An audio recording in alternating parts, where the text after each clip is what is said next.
Let's go get him again. Elite circle, third eye open, left hand holding, right hand smoking, flow still potent. Managed to score, yet I ain't open. Was on my beach chair, yeah, I ain't folding. Pardon my hiatus. It takes time when you live in life. In my mind, I'm preparing for greatness. Let's go. All right, I think we just said enough on that, Cash. Let's just go and get into it. Let's just go and get right into it. What we're gonna start with? Let's start with the EPs, man. I think that should be easy enough. The EPs in and out. It's a lot of hard decisions on that, but you know, it's 5. Keep it relatively light for the people. So let's start with the EPs. Okay.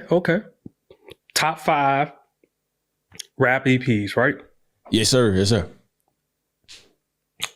Start with number 5. We want to go back and forth. We'll go 5. Yeah, let's go back and forth. Let's go back and forth. Okay. All right, man. So number 5 for me, Drake, Scary Hours 2. Wait a minute. Do not come at me. It's only 3. It's an EP. It's 3 songs, bro. I don't give it an EP. It's an EP. It's great.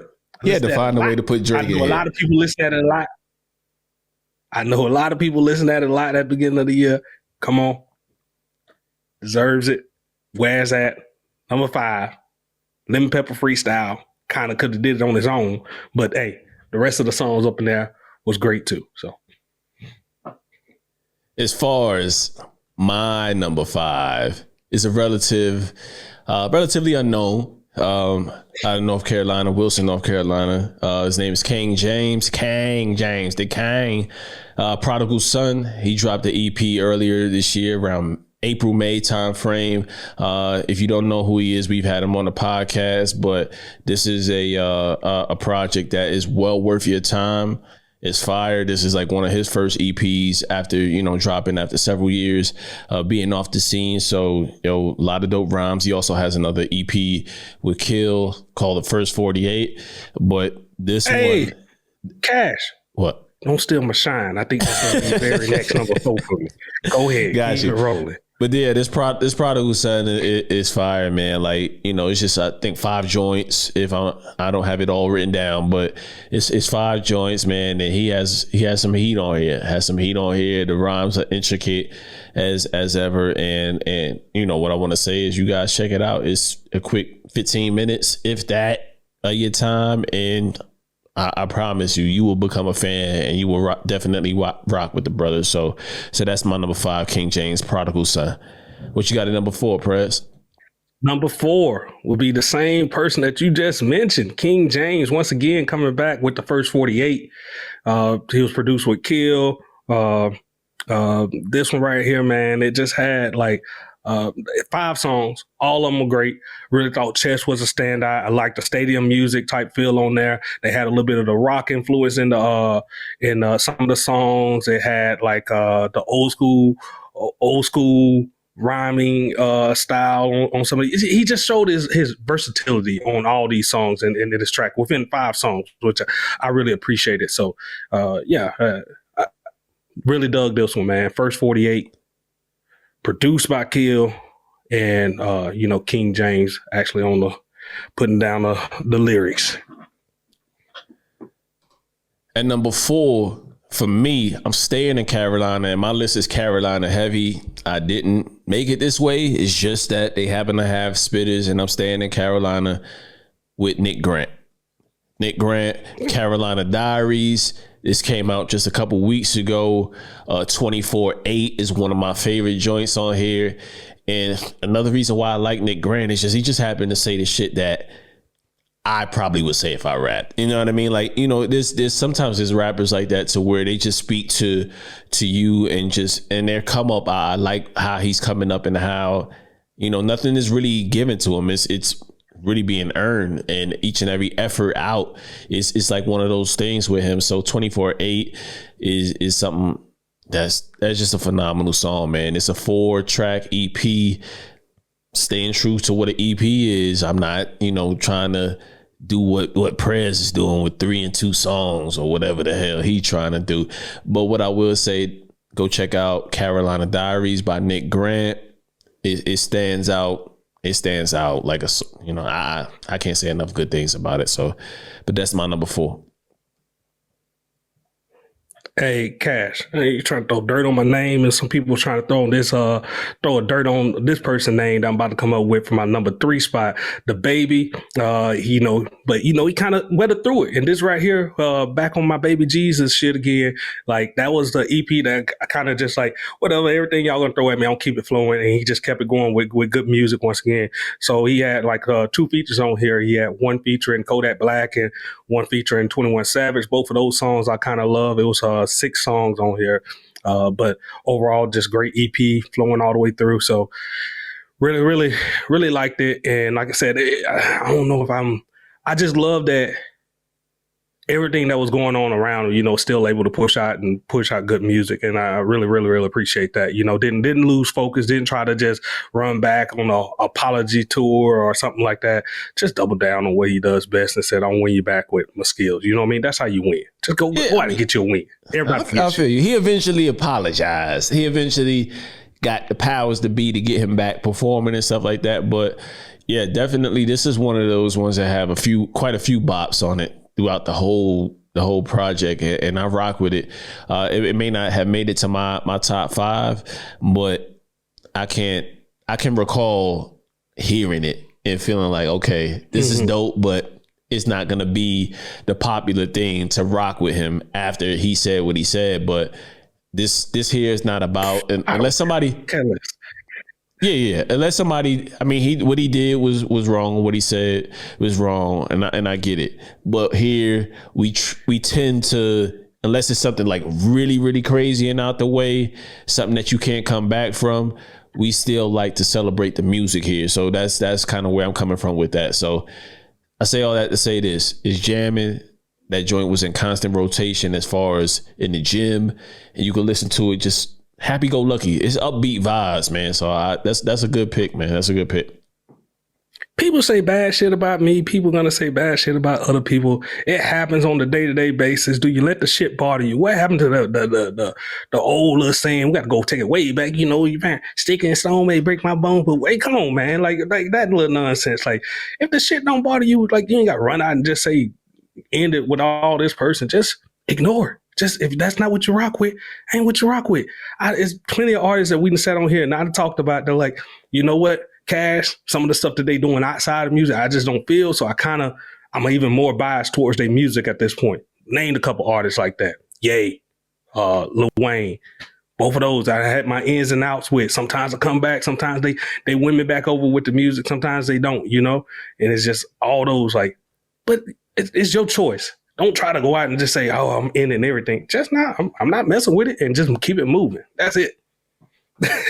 I feel you. I feel you on that. Like some of the stuff is what your moral threshold is, right? You know what I mean? Like, you talk about Ye, and you've talked about Ye ad nauseum on our other episodes about just, his relationship with God, or just playing with that, and just his political, how he. Just everything he did with that whole rollout with Trump and everything like that. And you've expressed your opinion on it. And it is what it is. I'm not here to debate that. We here for the, top 5 EPs, but sometimes it's just what your moral threshold is. And if you're able to bypass it, that's on you. You know what I'm saying? But the music was jamming. And yeah, we get drunk, you say some dumb shit. You done got drunk and said some dumb shit. Plenty of times. It was dumb. What he said was dumb. Don't get me wrong. Don't get me wrong. The shit was dumb, and hopefully he's learned from it. He's talked to different organizations, but that is a controversial pick. However, I respect your pick. At number 3 for me, going to the DMV area, man, Corday, he has an album coming out next year in 2022. But right now it's Justin Till. And this kid is on a trajectory to be one of those ones. And he had Q-Tip on here, and he's just doing this. He's just doing this thing, man. Justin Till is fire, man. Dream in Color, the joint with Q-Tip on this EP as well is fire. Like, I can't tell you enough good things about him, but what I will say is that moving forward, y'all mark my words, He's going to be the leader of his generation when it comes to rap. He gets the respect from the old heads, young cats, and all the people in between. One thing you can't say is this man cannot rap. And that's what he did on this EP. And it kept me coming back time and time and time again, going back to his old projects. And that's really what you want to do with the EP. You just want to shake shit up, tell people I got something coming. It ain't, you got to cool off, but I'm here. I hear what y'all doing. I'm here. And this is exactly what Justin Till did. So if y'all think otherwise, you're wrong. Go check out Justin Till by Cordae at my number 3 pick. Prez, what we got next? Number two. What's number 2? Number two, we got Ransom coming in with 7. I know like some of these he labels like albums, but it's an EP by all standards and everything, right? So 7 songs on here, goes through the 7 sins. It kind of keeps playing with a theme that he has, with these movies and stuff that he does. So the movie 7, but he goes through it. I like how he can, just focus in on something. It's what I'm going to label it as, like, how they say, like, it's a gimmick. Like, if some people can use a gimmick to get on, but it's like something that he does, but he plays with it and makes it fresh every time when he's coming out with these movies and things like this. And it just, with his lyrically, top of the list for me. That's where Ransom is. Like, it's he may not be the most popular, or may not be up on that J. Cole to people, but I know like a lot of people in the underground, they respect it, and they're like, lyrically when it comes to it, Ran is it, and just every time that he come out with these, just showcasing it more and more each time. Don't never you would think sometimes like this stuff would get stale just like doing it, but it don't. It's like I said, it's fresh every time it comes out with, and you just like, how does he keep doing this? And it's the concepts. Yeah. It's the concepts, because I think he's not doing anything too crazy. He's rapping, and he's rapping the way he wants to rap. It's nothing like crazy as far as the production overhaul. Like, I think the producers that he's choosing to utilize are coming into his world and making something and catering and making some dope shit to cater to what he does, versus him catering to go in to capture this sound, that sound. I mean, he's had stuff. 2020, we spoke crazy well about him as far as just what the work he did with Nicholas Craven and the multiple projects he put. And then he followed up 2021 just insane, man. Coup de Grace. Like, I know we're talking about 7 in particular, but like, he had a hell of a year in terms of just his overall body of work. But this just happens to fit into the EP, and I also have him on my list at number 2 as well. So just this dude is fire, man. And same one. Yeah, same one. 7 is number 2 for me as well. Like, he's just dope, man. Like, what is like. For me, man, like, I think it's the lessons in the bars and what he's saying and where I'm at in life right now. You know what I'm saying? I don't think we're like too far apart in age, maybe a year or 2. So the shit that he's talking about is grown man music, and it ain't like, how Pusha T does his thing, where he's just overly with the coke rhymes and drug tales and shit like that. And Pusha does it to a certain extent to where he tells you about the highs and the lows of it, but it's more so the highs. You know what I mean? Ransom more so gives you right. It's more so the highs of it with Push. You know what I mean? And I get it. I like the outlandish crazy talk similar to Ross. But when it comes to Ran, like, it's more so on just a perspective that you and I can understand. Me and you never sold drugs. We never done anything like that. You know what I'm saying? Like, we never been in that. But the pictures are painted so vividly. Like, it's just like you leave listening to a Ran album, like, or a project EP, like, whew, I gotta get right back to it. You know what I mean? And then that's what this did, man. Over and over and over again, I kept coming back to it, and it came out like, mid-year ish, you know what I mean? I probably say around spring. Yeah, around springtime. Yeah, definitely stood the test of time. So I got Ran into with 7 as well.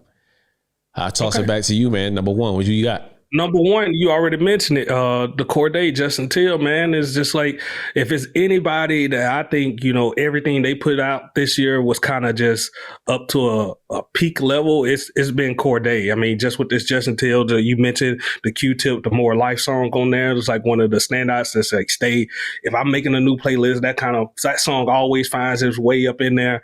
And then the singles that he done dropped after this, they still been on that top tier level. As I told you earlier, like, hey, some of the people I don't even really mess with, like Lil Wayne and stuff, like, no more. I ain't really like feeling like he's did anything like great, but then like put him on the song with Corday, and it's all right, man. I'll give him a listen again, and he can win me back over that way. So, yeah, I have no doubt this is going to be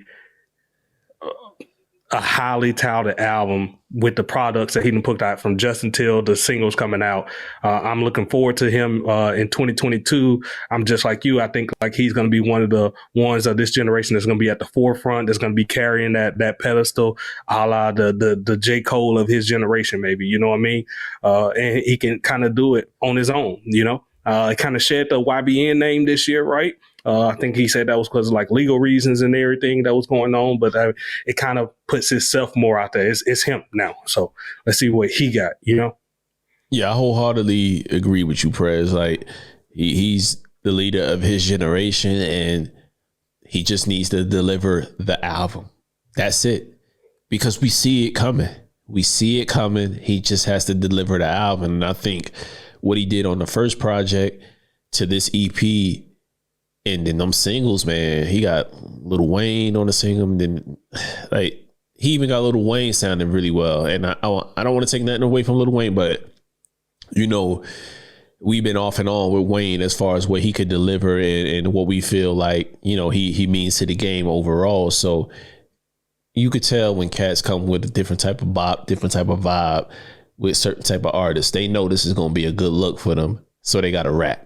And that's exactly what Wayne did. So it just, to me, that shows a sign of respect for the MC that they're rhyming with. So again, Q-Tip rocking with him. You know what I mean? All the other legends are showing him love. And I remember that from his first album up until now. So y'all go check out Justin Till and let us know if y'all feel the same way about this young buck, man. He got it. He got it. Star power, the raps, concepts. He got everything. So y'all check out Justin Till. As for me, at number one, I got my man. We've had him on here once or twice. You know what I mean? His name is JR. Like I said, I'm keeping it Carolina heavy. This is one of the projects. I mean, he's dropped a lot of EPs. I mean, Weather Report 2, he's dropped Tessera and all that. But the EP I'm talking about is Hoop Dreams. To me, this is when he brought it all together. To me, sonically, in terms of just what he brings to the game. He has features from Chaynor, Ransom on here, but the standouts to me was And One, Hoop Dreams in 2020 with Chaynor.